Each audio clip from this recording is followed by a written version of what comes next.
नमस्कार, आप लोग को फाइनल एग्जाम में स्वागत है। और यहाँ पर देखेंगे यूपी कैडेट प्रवेश परीक्षा 2022 के लिए समान ज्ञान की टेस्ट सीरीज के टेस्ट 20 को।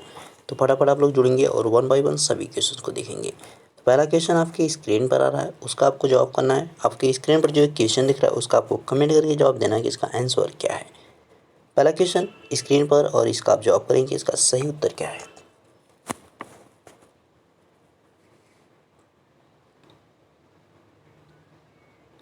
द कश्मीर फाइल्स के निर्देशक कौन है? Who is the director of the Kashmir files?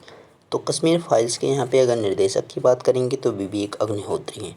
तो यहाँ पे जो कश्मीरी पंडित थे, यानी जो कश्मीर में आपके वहाँ के नेटिव थे, ओरिजिनल नेटिव थे, उनको वहाँ पे जो है किस प्रकार से भगाया गया था या उनको वहाँ से किस प्रकार से हटाया गया था, उस पर जो है ये बेस्ड आपकी मूवी है। इसमें जो अनुपम खेर और मिथुन चक्रवर्ती हैं, तो ये भी आपसे पूछ सकता है, ठीक है। तो इसका आपको ध्यान रखना है। अगला प्रश्न जवाब करेंगे आप, इसका सही उत्तर क्या है।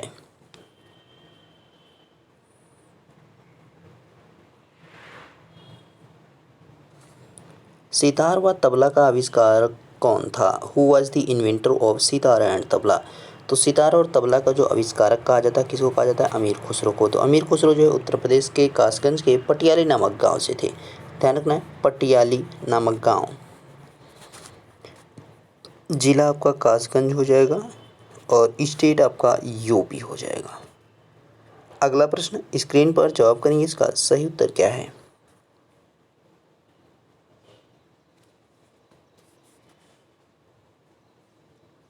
प्रश्न इब्न बतूता किसके शासनकाल में भारत आया था? During whose region Ibn Battuta came to India? तो इब्न बतूता जो है 1333 में आया। किसके शासनकाल में? मोहम्मद बिन तुगलक के। ध्यान रखना है, मोहम्मद बिन तुगलक के शासनकाल में इब्न बतूता आया। अगर भारत में सबसे पहले किसी ने नहर शुरू किया तो मोहम्मद बिन तुगलक के द्वारा ही शुरू की गई थी, ठीक है। और नहरों का जो जाल बिछा दिया गया, यानी मैक्सिमम जो नहरें, वो फिरोज शाह तुगलक के द्वारा किया गया था।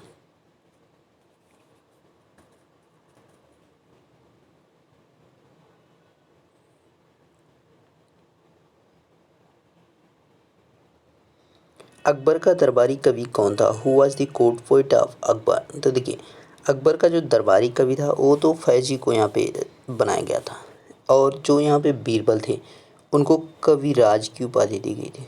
दोनों चीज़ें अलग अलग हैं, ध्यान रखना इस चीज़ का, ठीक है। और यहाँ पे जो है तानसेन थे, उनको जो है क्या उनका नाम था? रामतनु पांडे, ठीक है, रामतनु पांडे। अगला प्रश्न देखेंगे और आप इसका जवाब करेंगे कि इसका सही उत्तर क्या है।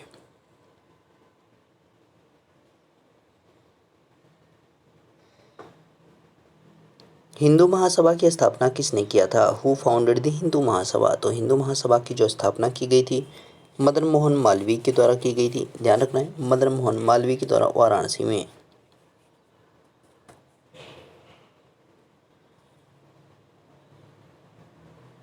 जवाब करना इसका कि सही उत्तर क्या है, फटाफट बताएंगे इसके सही आंसर को।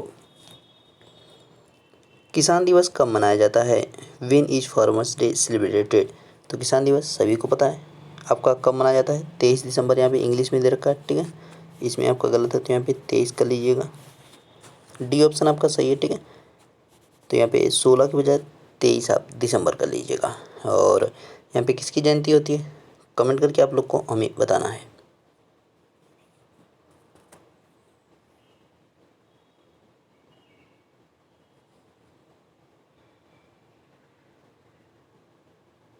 प्रश्न इंपीरियल पैलेस किस देश का राष्ट्रीय स्मारक है? The imperial palace is the national monument of which country?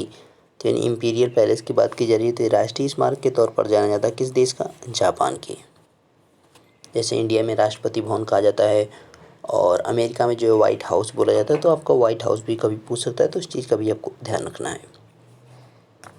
और इस प्रश्न को देखेंगे और इसका जवाब करेंगे कि इसका सही उत्तर क्या है।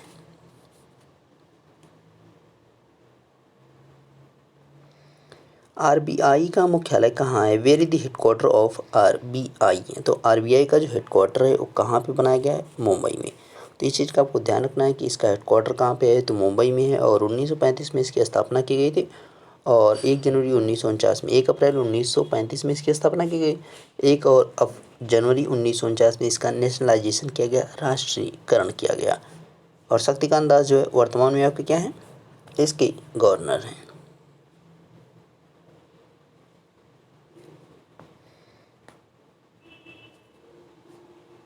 इलाहाबाद का किला किसने बनवाया था, who pulled the Allahabad fort. तो इलाहाबाद के किले की बात करेंगे तो किसके द्वारा बनाया गया, अकबर के द्वारा। इलाही धर्म के नाम पर ही जो है इलाहाबाद का नाम रखा गया था, किसके द्वारा, अकबर के द्वारा।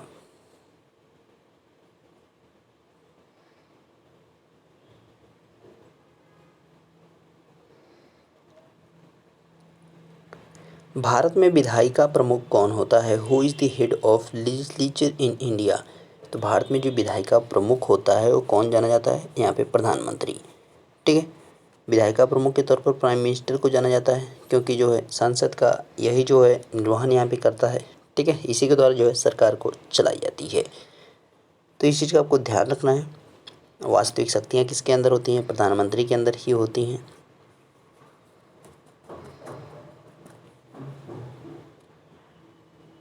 अगर नाम मात्र का केवल जाना जाएगा तो राष्ट्रपति हो जाता है, तो इस चीज़ का भी आपको ध्यान रखना है।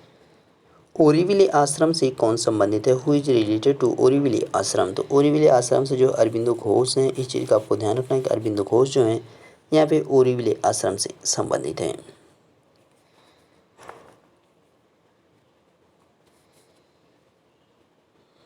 पुदुचेरी में है तो वो भी ध्यान रखिएगा। ठीक है, लाख बख्श के नाम से किसे जाना जाता था, who was known as Lakh Bakhsh. तो लाखों का दान करने वाले को लाख बख्श कहा गया है।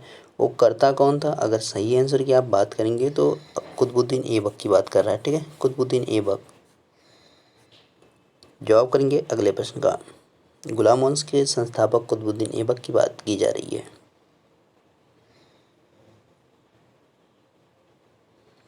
कौन से दो शहर जुड़वा शहर कहे जाते हैं, which two cities are called twin cities. तो यहाँ पे कौन से दो शहर हैं जिनको जुड़वा शहर के तौर पर जाना जाता है, तो राइट आंसर आपका हो जाएगा सिकंदराबाद व हैदराबाद। अगला प्रश्न देखेंगे, आप इसका जवाब करेंगे कि सही उत्तर क्या है।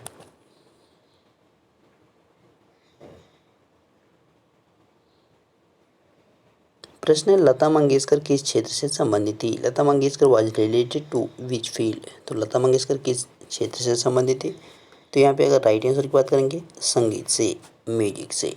ठीक है, तो ध्यान रखना है आपको, इनको 2001 में जो है भारत रत्न दिया गया था। ठीक है, तो यहाँ पे ये ध्यान रखना है आपको।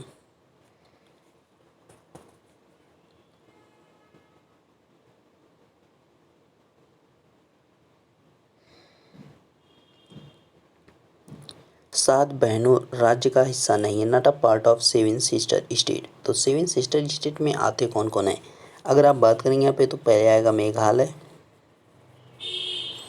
उसके बाद असम, त्रिपुरा, और उसके बाद आपका मिज़ोरम, मणिपुर, नागालैंड और अरुणाचल प्रदेश। तो आपके 1 2 3 4 5 6 7, यानी इसमें कौन नहीं आ रहा है, सिक्किम नहीं आ रहा है, तो यानी आपका आंसर ए हो जाएगा। अगला प्रश्न देखेंगे और आप इसका जवाब करेंगे कि इसका सही उत्तर क्या है।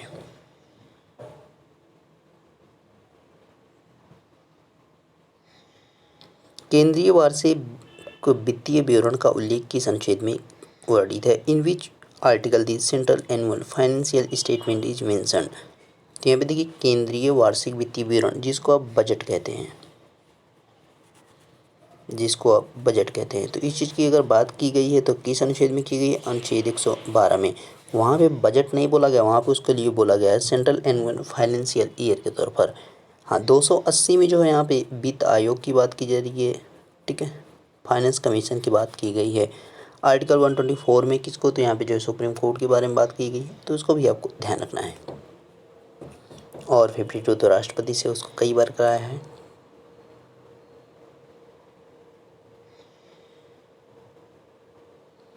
भूटान की मुद्रा है, the currency of Bhutan is, तो कौन सी है, नगल ट्रम है, ध्यान रखना है।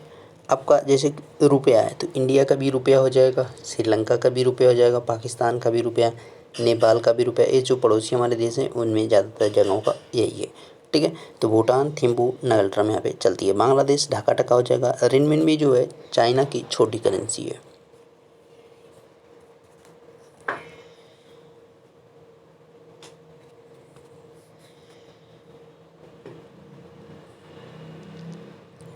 क्षेत्रफल के अनुसार देश में उत्तर प्रदेश का स्थान है। What is the rank of Uttar Pradesh in the country by area. तो यहाँ पे 2,40,928 उत्तर प्रदेश का क्षेत्रफल है।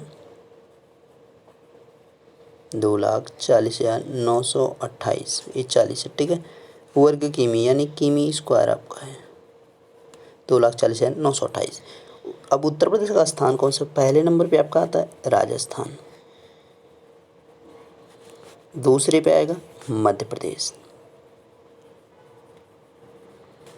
तीसरे पे आएगा आपका महाराष्ट्र,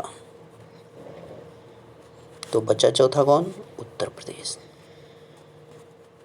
तो ध्यान रखना है उत्तर प्रदेश चौथे स्थान पे है क्षेत्रफल के हिसाब से सबसे बड़ा, राजस्थान सबसे छोटा, गोवा हो जाएगा। अगला प्रश्न जवाब करेंगे, इसका सही उत्तर क्या है।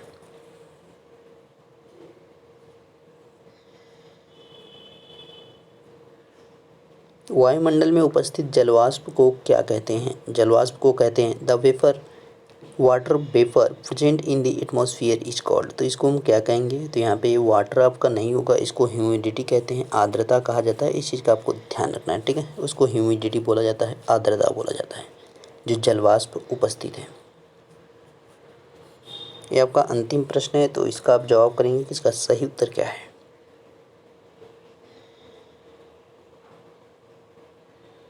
प्रश्न है सबसे प्राचीन ग्रंथ है। तो सबसे जो प्राचीन ग्रंथ है उसकी बात की जा रही है। तो यहाँ पे देखिए सबसे प्राचीन ग्रंथ पूछा है तो आपका वेद हो जाएगा। अगर हमसे कहता सबसे प्राचीन वेद, ध्यान रखना प्राचीन वेद जब पूछता तो हमारा जवाब तब ऋग्वेद होता। तो यहाँ पे आपको ध्यान रखना है कि ऋग्वेद हमारा तब पूछा जाएगा जब वो वेद कहा जाएगा, क्योंकि वेद हमारे 4 हैं, ऋग्वेद, यजुर्वेद, सामवेद और अथर्ववेद। तो अगर सबसे प्राचीन ग्रंथ केवल कहेगा तो यहाँ पे वेद हो जाएगा। तो इस चीज़ का आपको ध्यान रखना है। ओके, तो आपके सभी क्वेश्चन यहाँ पे कंप्लीट हो गए। 20 जो क्वेश्चन थे तो सभी का आपको यहाँ पे PDF मिल जाएगा टेलीग्राम पे विथ आंसर की। मिलते हैं नेक्स्ट वीडियो में, तब तक देखते रहें final exam with Ashish sir. Thank you.